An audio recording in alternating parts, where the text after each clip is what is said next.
Yesu anajidhihirisha kukufanikisha kwa njia tofauti na zile ufikiriazo. Jina lake litukuze, tofauti na kanuni za kibinadamu.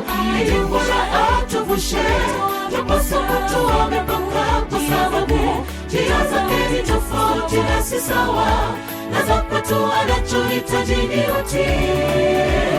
Yesu anajidhihirisha kukufanikisha kwa njia tofauti na zile ufikiriazo. Jina lake litukuze, tofauti na kanuni za kibinadamu.